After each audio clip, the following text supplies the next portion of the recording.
Familia Semilla, buenos días. Es un placer volver a estar aquí hoy reunidos un domingo más alrededor de eso que hoy se ha convertido en lo más importante en nuestras vidas, que es la palabra de Jesucristo. Y al lado de mi amada esposa, Zoilita, pues les damos la más cordial bienvenida un domingo más aquí a Semilla, su casa.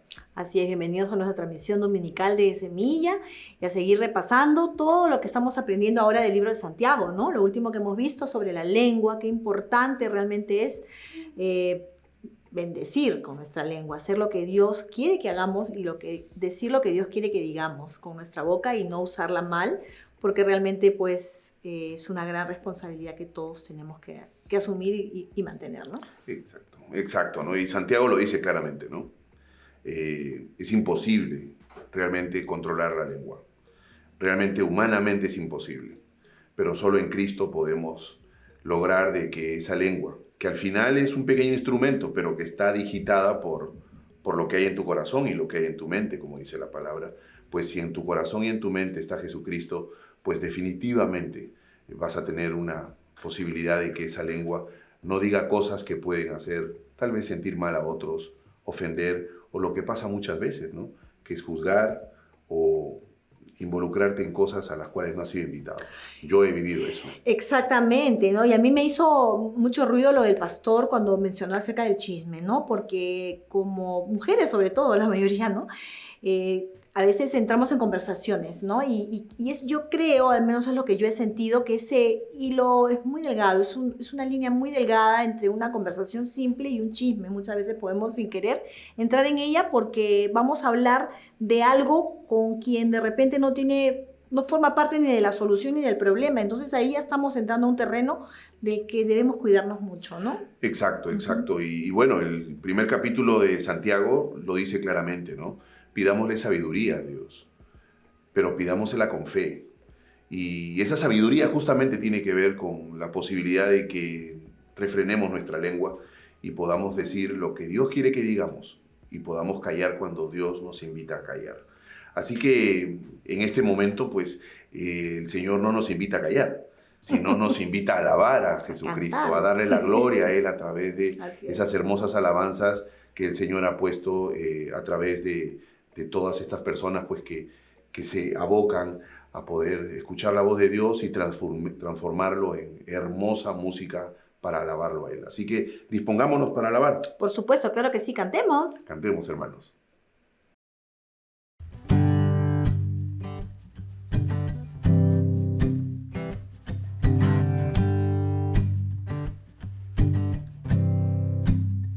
Eres tú quien levanta mi cabeza, quien llevó nuestras enfermedades y sufrió nuestros dolores. Y al mirar el resplandor de tu gloria, las heridas de mis rebeliones, el castigo de nuestra paz. Grandes y maravillosas son tus obras, Señor Dios Todopoderoso. Justos y verdaderos son tus caminos, Rey de los santos. Eres tú quien levanta mi cabeza, quien llevó nuestras enfermedades y sufrió nuestros dolores. A mirar el resplandor de tu gloria, las heridas en mis rebeliones, el castigo de nuestra paz. Grandes y maravillosas son tus obras, Señor Dios Todopoderoso. Justos y verdaderos son tus caminos, Rey de los santos. ¿Quién no te temerá y glorificará tu nombre? Pues solo tú eres santo, por lo cual toda nación vendrá y te adorará. Grandes y maravillosas son tus obras, Señor Dios Todopoderoso. Justos y verdaderos son tus caminos, Rey de los santos. Grandes y maravillosas son tus obras, Señor Dios Todopoderoso. Justos y verdaderos son tus caminos, Rey de los santos.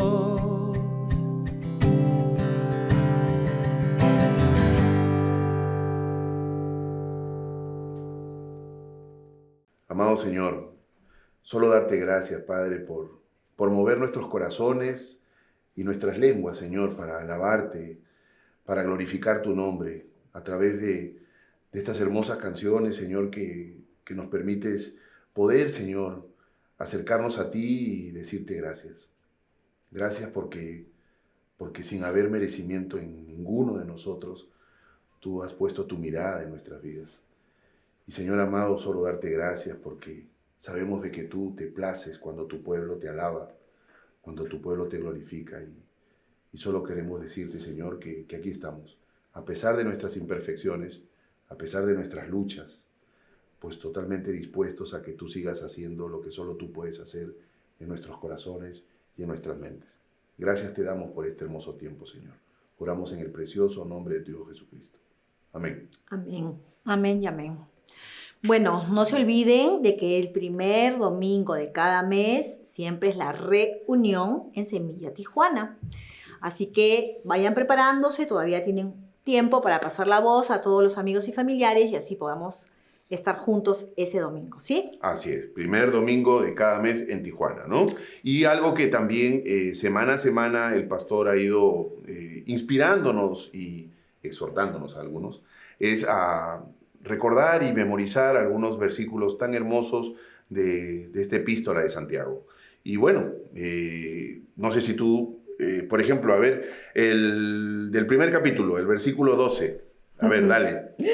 Bienaventurado el varón que soporta la tentación, porque cuando haya resistido la prueba, recibirá la corona de vida que Dios ha preparado para los que lo aman. Amén, amén, amén. A ver, ahora tú. Bueno, hasta aquí quedan, perdón.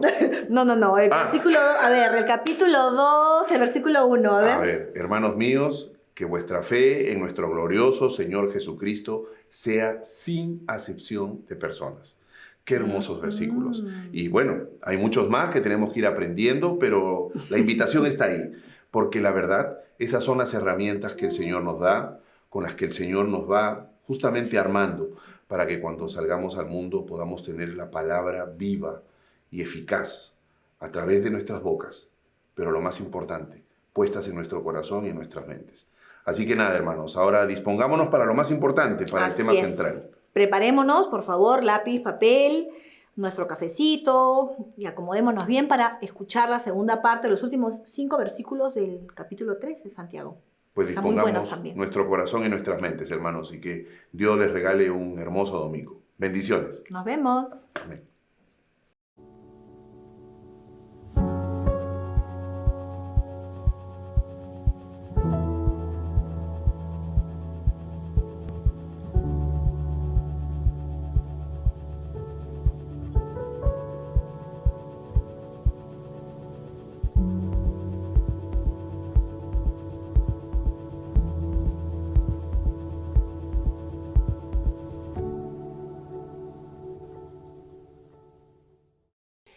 Familia preciosa, muchas bendiciones. Gracias a Dios por esta preciosa oportunidad que nos da nuevamente de abrir su palabra juntos, reunidos en su nombre y así perseverar en sus escrituras. Antes de comenzar, quisiera platicarles que hace unos días finalmente Agustín partió con el Señor. Ha sido un trago amargo para Margarita y para Tere en la ciudad de Tijuana.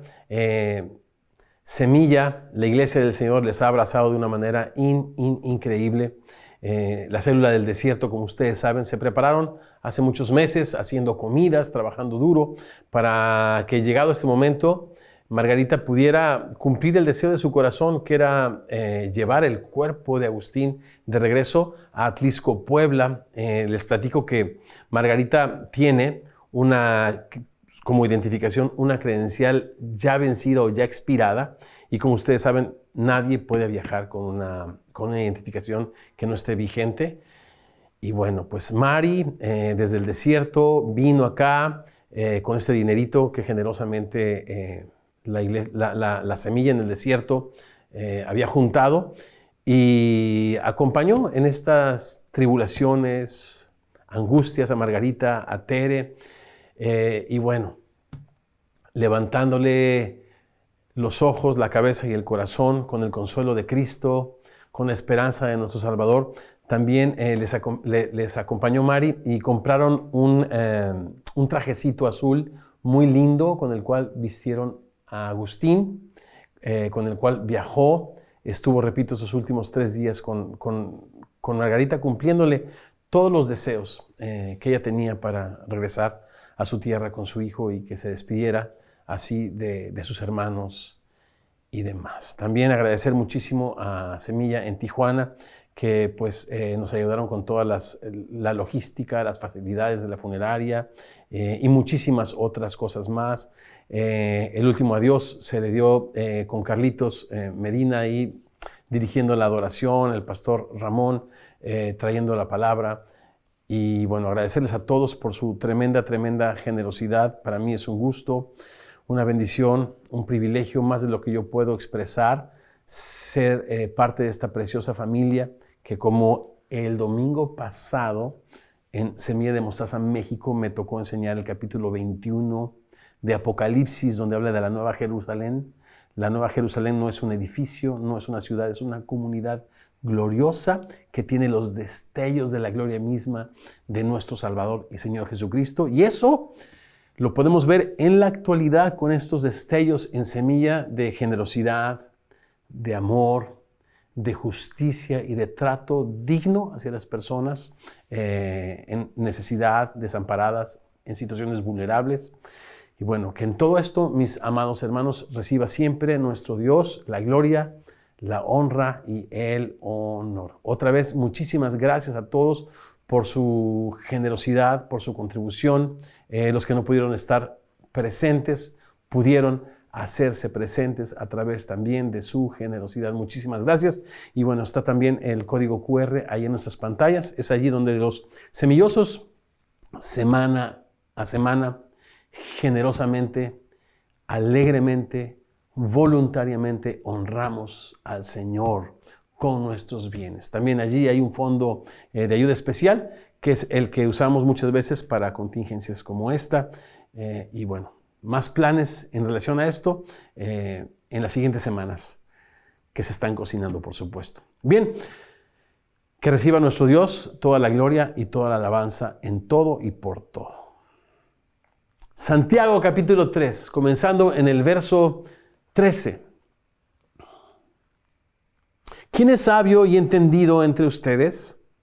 Muestre por la buena conducta sus obras en sabia mansedumbre. Tengamos una palabra de oración. Señor hermoso, gracias por esta oportunidad de abrir tu palabra bajo la lámpara y la iluminación de tu Espíritu Santo, Señor. Abre nuestros ojos, Señor, para ver en tu palabra las maravillas, los tesoros hermosos escondidos de la sabiduría y el conocimiento en Cristo, Señor. Y contemplando en tu palabra tu gloria, Señor, como en un espejo, seamos transformados a tu imagen como por tu Espíritu. Oramos esto y más, los semillosos, quienes decimos, así sea. Amén y amén. Oigan, qué reflexiones y qué conversaciones en nuestras células derivadas de este poderosísimo texto. ¿Qué tal esta de todos ofendemos muchas veces? La palabra que no te quieres encontrar en la Biblia, todos, porque habla también de ti, habla también de mí. O ningún hombre puede domar su lengua, otra vez una palabra complicada, porque aquí estamos tú y yo incluidos. Nadie puede domar su lengua. Estas verdades en el contexto que estamos leyendo de un maestro, de un líder o de un discípulo, porque un discípulo es un seguidor de Cristo, pero también un pescador de hombres. Todos los discípulos somos líderes en potencia. Otra vez, estas verdades en el contexto de un maestro o de un líder son dignas de tomar muy en cuenta. Bien, para los que antes no habíamos percibido este hilo conductor a través de la carta de Santiago, quizás habíamos pensado que Santiago era solamente una colección de mandatos o metáforas. No, tiene un hilo conductor temático. Esta es la continuación de la exhortación que Santiago tiene para los líderes, a quienes nos dice: Héctor, solo la sabiduría divina podrá poner fin a nuestra incapacidad de refrenar nuestra lengua. Solo la sabiduría divina puede ayudarnos, que nuestra boca no sea un instrumento de maldición, sino que sea una fuente de bendición para nuestro prójimo y una fuente sobre todo de alabanza y honra para nuestro Dios. Y aquí está la continuación del capítulo 3, versos 1 al 12, ahora comenzando en el 13, la sabiduría celestial o la sabiduría de lo alto. Y preparé un pequeño y muy sencillo bosquejo en 3 partes. En primer lugar, es visible, verso 13. En segundo lugar, nos une, versos 14 y 16. Y en tercer lugar, es vital, versos 17 y 18. La sabiduría de lo alto es visible. Otra vez, ¿quién es sabio y entendido entre vosotros? Muestre, hágase visible por su buena conducta o por la buena conducta sus obras en sabia mansedumbre. Una pregunta, ¿creen que esta generación posee más sabiduría que las generaciones anteriores por el simple hecho de tener toda la información que existe sobre la palma de la mano? ¿O a la voz de Siri o a la voz de Alexa, digo para no discriminar a nadie? La información la puedes adquirir en los libros, pero solo la sabiduría está contenido en este precioso libro llamado también el temor de Dios. Los griegos hacían mucho énfasis en el conocimiento, mientras los judíos hacían énfasis en sus escritos en la sabiduría. ¿A qué podían referirse este pueblo de Dios en relación a la sabiduría? El libro más antiguo que existe en la Biblia o que fue escrito, según los entendidos y eruditos, es el libro de Job. En el capítulo 28, en el verso 28, leemos: He aquí que el temor del Señor es la sabiduría y el apartarse del mal es la inteligencia. Es interesante, es notable la relación de la sabiduría y la inteligencia, ¿verdad? Porque la sabiduría no es otra cosa sino el conocimiento puesto en práctica, y a eso la Biblia califica como alguien inteligente. Alguien inteligente es aquel que ve el mal y se aparta. Alguien necio o insensato es alguien que sabe que el mal está delante de él y entra al hoyo y cae allí. Bien, somos jóvenes una sola vez en la vida. ¿Cómo eran esos años de nuestra juventud?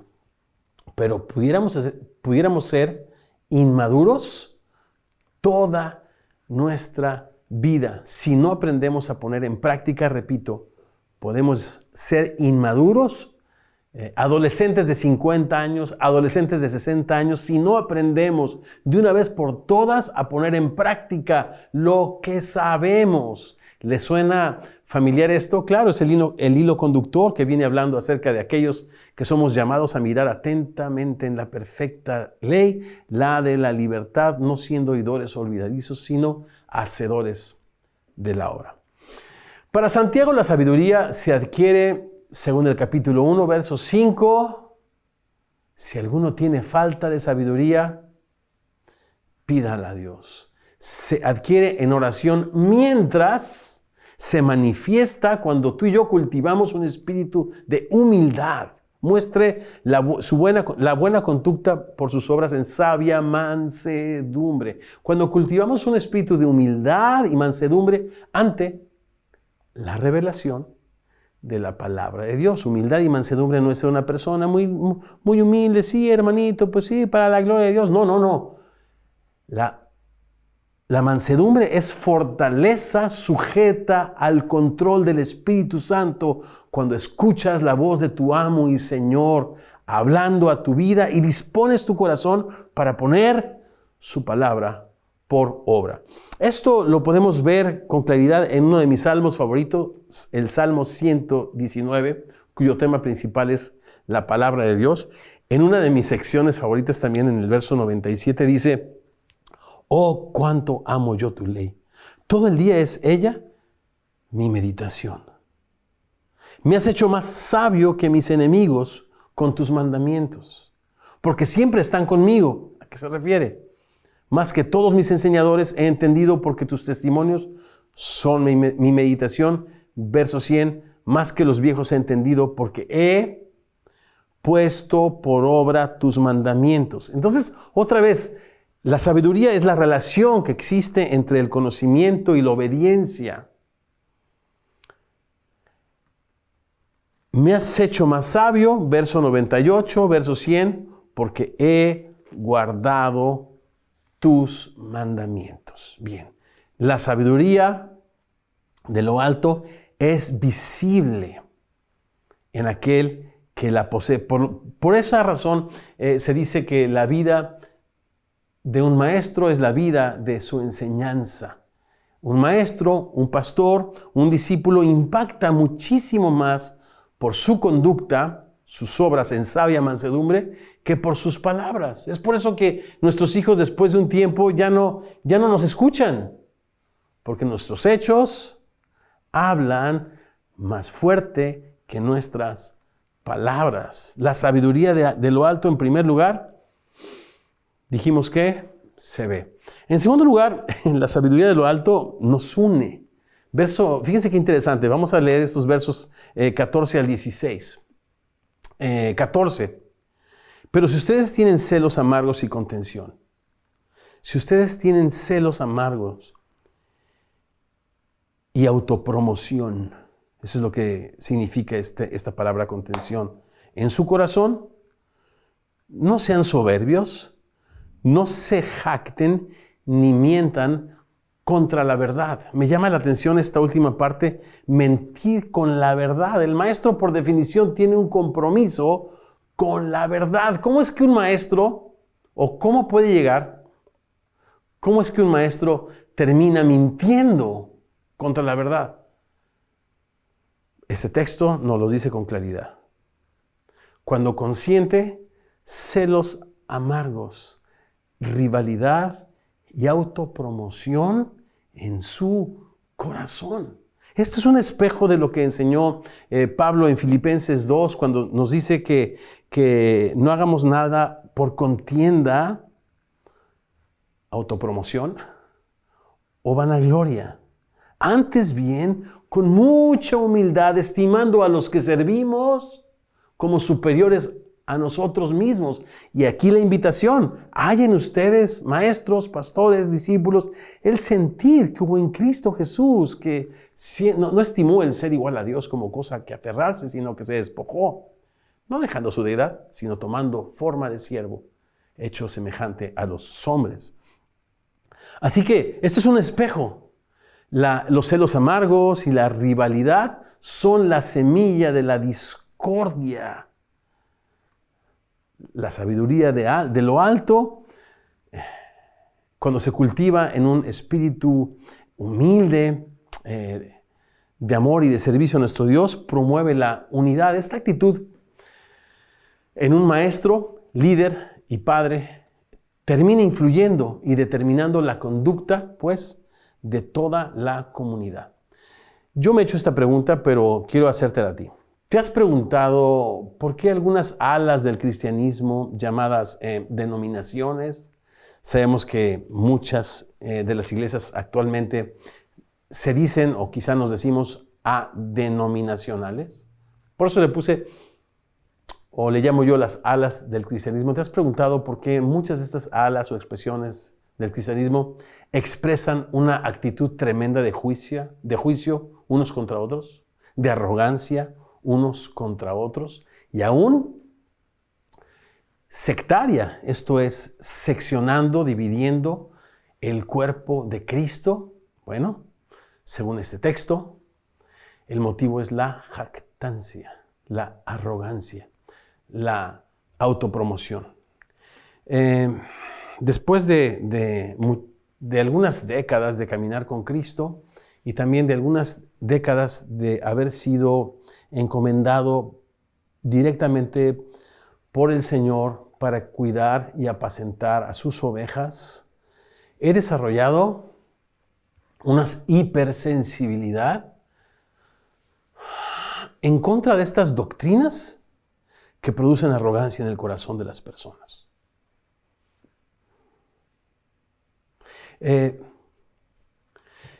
Y es que tenemos siempre que escuchar las palabras de nuestro Señor Jesucristo, que nos dice, por el fruto se conoce al árbol.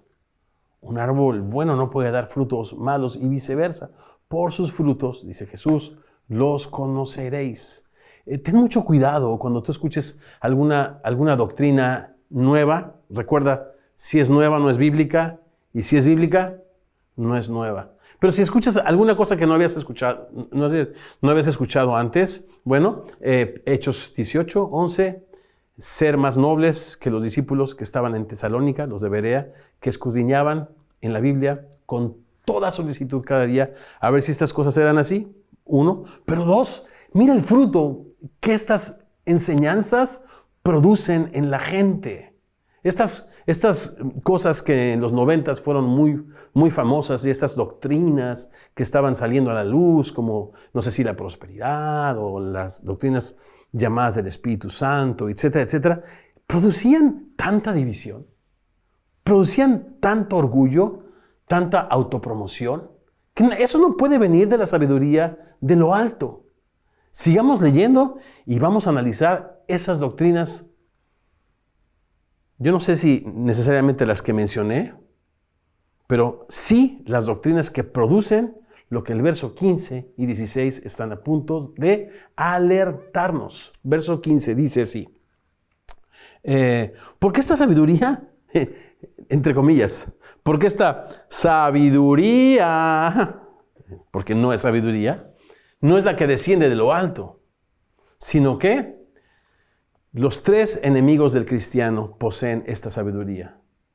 Terrenal, el mundo; animal o natural, la carne; diabólica, el enemigo. Esta sabiduría es terrenal, es natural y es diabólica. Porque donde hay celos y contención, otra vez, donde hay celos y este deseo de autopromoción y querer a toda costa comprobar que uno tiene la razón y que uno es mejor que el otro, allí hay división. Es lo que significa la palabra perturbación.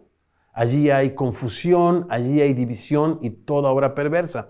¿Por qué se dividen las iglesias? Por orgullo, por autopromoción.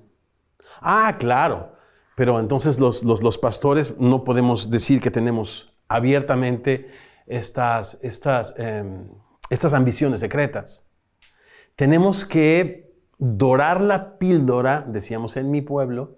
Tenemos que presentar, dicen en inglés, sugar, exacto, eso, la cubierta de dulce. nuestra secreta ambición, que es autopromoción y rivalidad. Y esto al final del día termina causando divisiones, mis hermanos. Cuidado con lo que creemos, porque después nos pasa la factura. ¿En qué? En perturbación y toda obra perversa. Asegurémonos que lo que creemos es la sabiduría de lo alto. ¿Cómo saberlo? Cuando comprobamos con nuestra conducta nuestras obras, con sabia mansedumbre, poniendo por obra lo que sabemos, lo que el Señor requiere de sus discípulos. Ok, hablábamos de los 3 enemigos del cristiano. ¿Cuáles son? Otra vez, el mundo, la carne y el diablo. Miren lo que dice Efesios capítulo 2, verso 1 dice, Él nos dio vida juntamente a nosotros cuando estábamos muertos en nuestros delitos y pecados, en los cuales vivimos en otro tiempo, siguiendo la corriente de este mundo.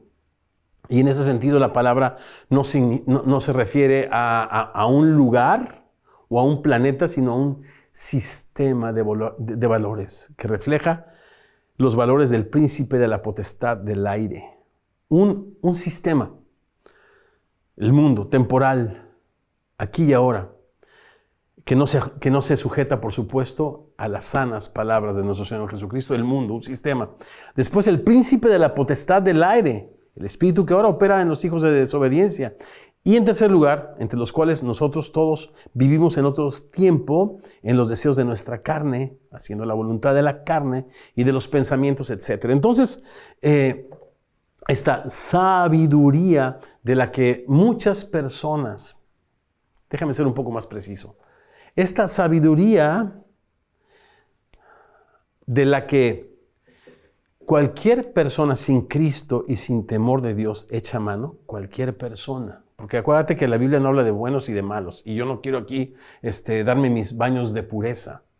La Biblia hace una distinción entre los que caminan a la luz de su rostro, a la luz de su verdad, y se acuerdan de sus mandamientos para ponerlos por obra. Estas personas, la Biblia les dice que son sabias. A la luz de la enseñanza de Jesús, sabio es el que, escuchando la palabra de Dios, la pone por obra. Es como un hombre que edifica su casa sobre la roca. Vienen vendavales, lluvias, tormentas. La casa no cae porque estaba fundada sobre la roca. ¿Cuál es la roca? En este caso es el obedecer su palabra, el poner por obra sus mandamientos. Pero el insensato y el necio, el que es sabio en este mundo, es el que escucha la palabra de Dios, pero la ignora. Por eso Salomón dice, no seas sabio en tu propia opinión. Teme a Dios y apártate del mal. Jesús pues dice que los insensatos, los que son sabios en su propia opinión, sabios, son los que escuchan la palabra de Dios, la echan tras sus espaldas, no la toman en cuenta, edifican sobre la arena, sobre ningún fundamento. Y entonces las mismas pruebas de la vida, las mismas aguas y tormentas azotan a esa casa y dice Jesús, la casa cae y es grande, grande, grande su ruina. Bien, parece que esto es una progresión. ¿Se fijan? El mundo, la carne, el diablo. Aquí estamos otra vez en el verso 15. Esta sabiduría no es la que desciende de lo alto, es terrenal. Obedece a un sistema de valores. Es natural, apela a nuestra naturaleza más baja. Es diabólica, es inspirada por el mismo infierno. Bien,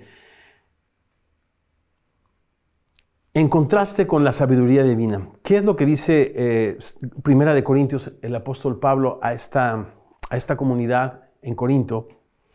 En su capítulo 1, versos 19 en adelante, dice lo siguiente, y vamos a contrastar la sabiduría de lo alto y esta sabiduría que solamente apela a lo natural, que proviene del infierno y se expresa en el sistema de valores llamado mundo.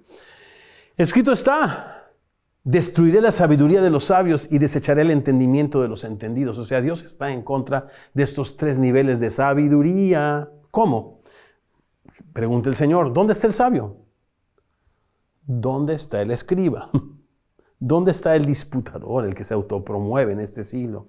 ¿No ha enloquecido Dios la sabiduría del mundo? O sea, cuando este mundo aprueba el asesinato de infantes o no nacidos, en esas leyes que está aprobando una y otra vez, ¿dónde está el sabio? Acabando con la vida de las personas más inocentes, diciendo que están a favor de los derechos de las mismas mamás, pervirtiendo el derecho de los inocentes y de los más vulnerables. ¿Dónde está? ¿Dónde está el sabio?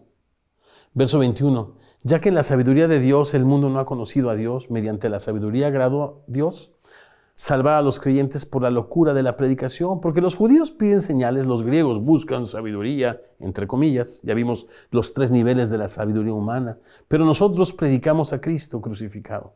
Para los judíos, tropezadero; para los gentiles, locura; pero para los llamados así judíos como griegos, Cristo es poder de Dios y sabiduría de Dios. Lo insensato de Dios es más sabio que los hombres, y lo débil de Dios es más fuerte que los hombres. Y sigue esta argumentación de Pablo interesantísimamente hablando de la sabiduría. Algo que me llamó la atención mientras estaba haciendo una observación de estas palabras que tienen que ver con la sabiduría terrenal. Acá dice animal, pero la palabra es psíquicos, de donde viene la palabra psicología, y tiene que ver con lo natural. Se me hace muy interesante que a la luz de la Biblia, esta palabra natural habla de eso, el hecho de no considerar a aquel que nos creó, que nos formó para su gloria, quien sopló aliento de vida en nuestra nariz, aquel que dice que más allá que ser una mente consciente, somos un espíritu viviente. Él ha puesto eternidad en nuestros corazones. Limitarnos a lo que nos dice la sabiduría, pues es ignorar el consejo de Dios en un sentido. Porque algo interesante es que mucho del dilema del ser humano es el tema de la culpa, ¿no? El tema de la culpa. Y lo digo no como un experto, lo digo como un ser humano que ha tenido que navegar por esas difíciles aguas. Y el único que tiene una respuesta para ese dilema es Jesucristo, quien murió en una cruz, quien nos dice que si nos arrepentimos, Él tiene poder para perdonarnos, y no solamente para perdonarnos, para reconciliarnos con Él, sino limpiar nuestra mente y nuestro corazón de toda culpa. Jesús es el único que puede tratar con el dilema humano. Las ciencias humanas son muy respetables, son muy nobles en muchos de los casos, nos ayudan a hacer diagnósticos extraordinarios para un buen tratamiento, pero poner la luz de la psicología por encima de la Biblia y a la luz de la psicología medir el consejo de Dios se me hace una necedad. La palabra de Dios es la máxima autoridad, la regla de fe y conducta, la fe que nos ha sido dada una vez a los santos, y la sabiduría es poner en práctica la sabiduría divina presentada en mandatos, en exhortaciones, en enseñanza, porque al final del día lo que significa la palabra ley es enseñanza, conjunto de pasos y de normas para conseguir el ideal de Dios. ¿Cuál es el ideal de Dios? Conocer a Jesucristo, a Dios, el único Dios verdadero, y a Jesucristo, su mediador entre Dios y los hombres. Bien, y bueno, esta sabiduría terrenal,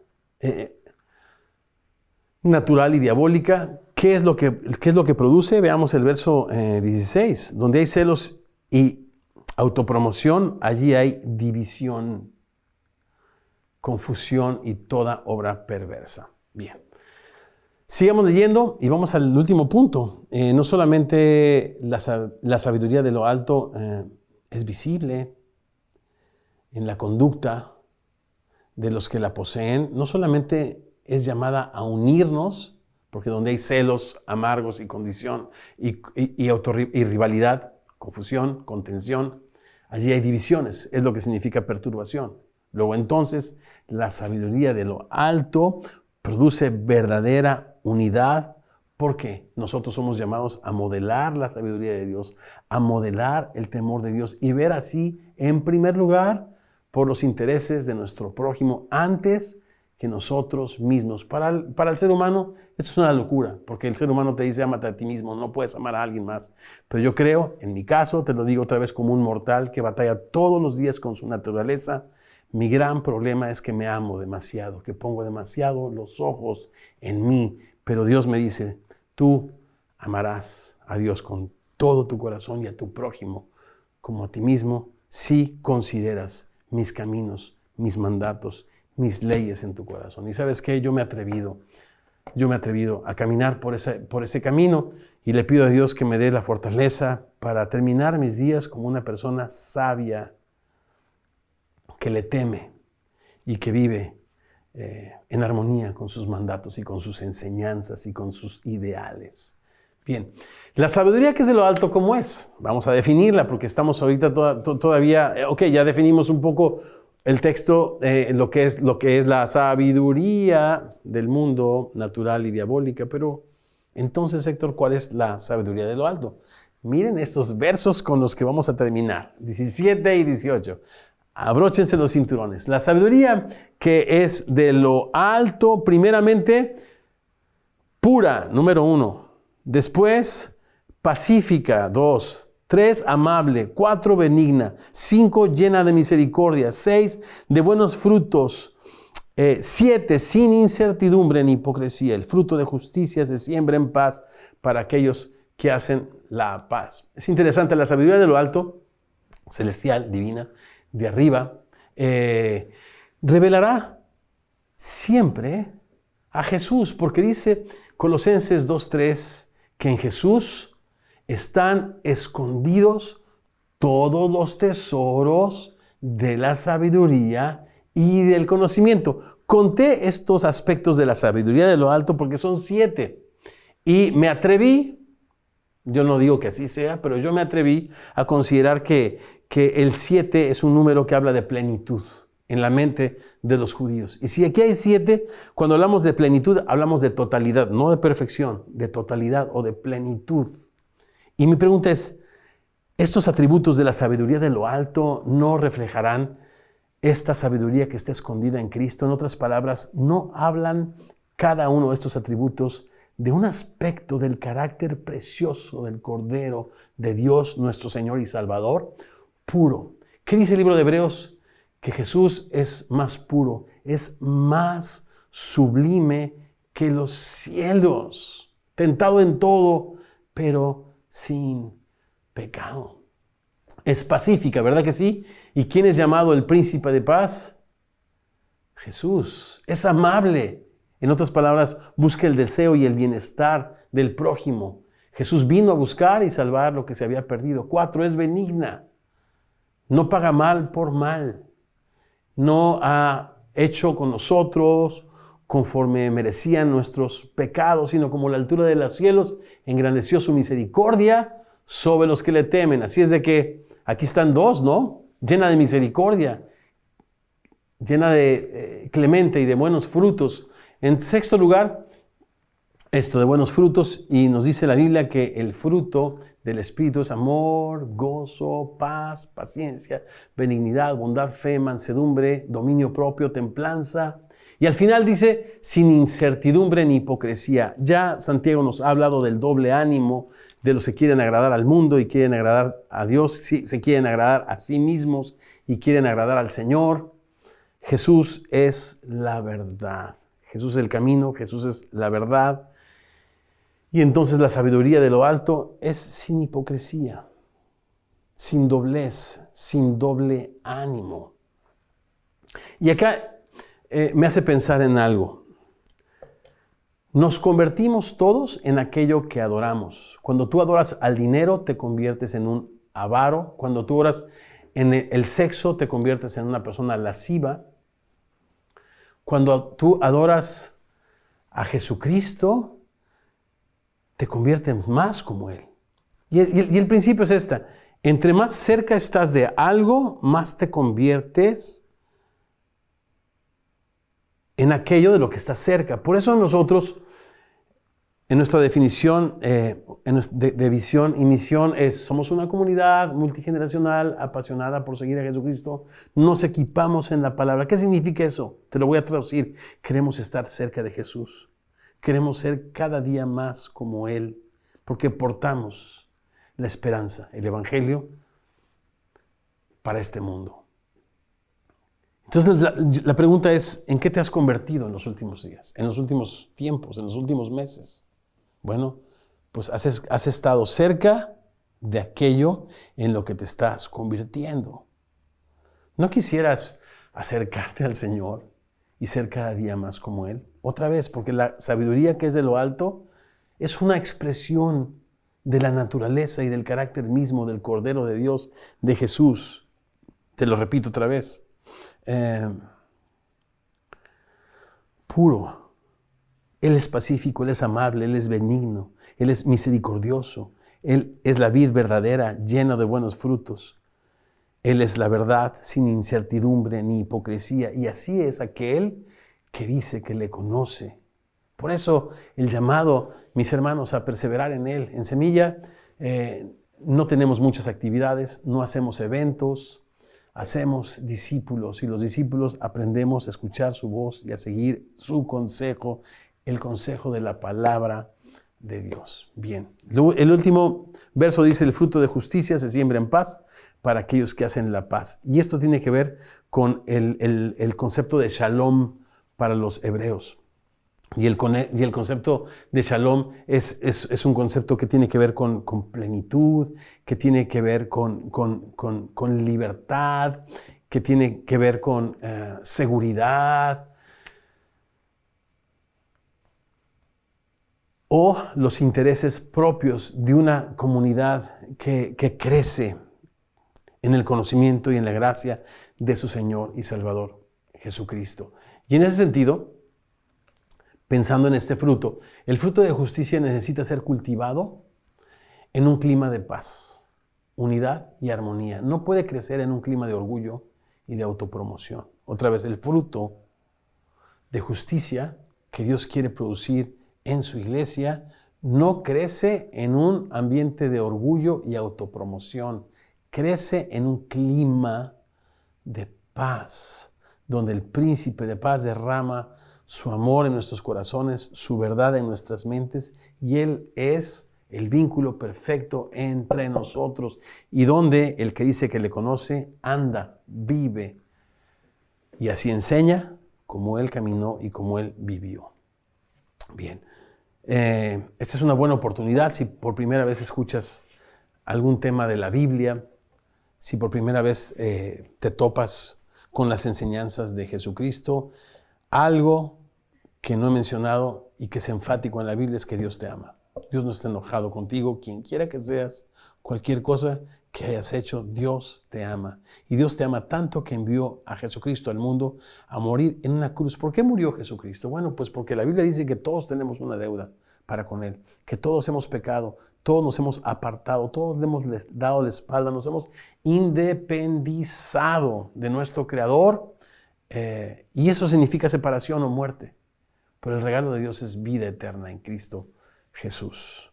Y la Biblia manda a todos los hombres en todo lugar que se arrepientan. Quizá la primera, y no digo quizás si nunca has reconocido a Jesucristo como tu Señor y Salvador, esta pudiera ser la primera, o ves que tú dices un paso firme en el sentido de la sabiduría. ¿Qué significa eso? Dios nos manda a todos que nos arrepintamos y que creamos en su Hijo Jesucristo. Y este es el primer paso para vivir una vida de sabiduría y de temor de Dios, de reverencia a Dios, considerándole en todos tus caminos. Quisieras hacer a Jesucristo el Señor y Salvador de tu vida, puedes hacer una sencilla oración y yo con mucho gusto te dirijo. Cierra tus ojos donde estás, puedes decirle a Dios, Señor Jesucristo, creo que tú eres Dios con nosotros, el Salvador del mundo. Creo que fuiste a una cruz a derramar tu sangre, a dar tu vida por mí. Veniste a este mundo a buscarme, Señor, y a salvarme. Decido creer en ti, Señor. Te entrego mi vida, te entrego mi corazón. Hazme uno de tus hijos, hazme una de tus hijas. Lávame con tu sangre, Señor. Derrama tu espíritu dentro de mí y enséñame, Señor, a escuchar y a seguir tu voz. Hazme crecer en sabiduría y en el conocimiento de tu Hijo Jesucristo, porque te lo pido en tu nombre precioso. Así sea. Amén. Si has hecho esta oración, yo quiero felicitarte.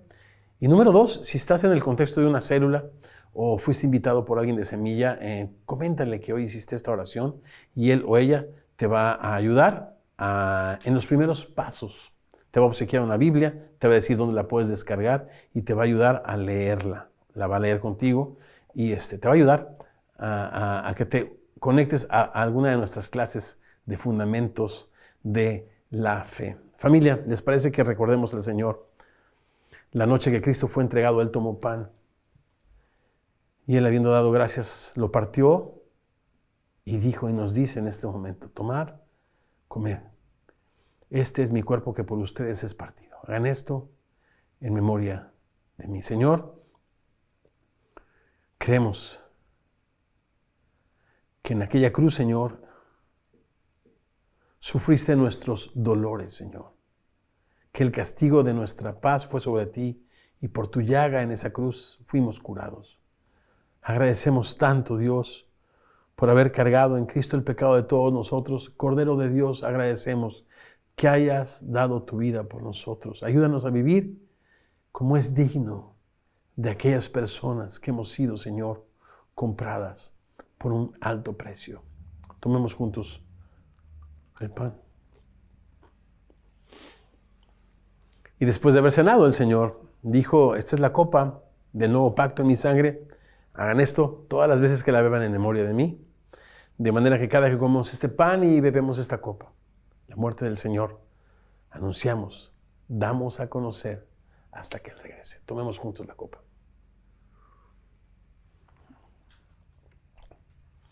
Continuemos, familia preciosa, con mucho entusiasmo, perseverando en las Escrituras, en la oración, en la comunión unos con otros, en el partimiento del pan, en nuestras células. Algunas de ellas ya están en modo presencial. Síganlo haciendo con mucha discreción, sin poner en riesgo la salud de los más vulnerables, por supuesto.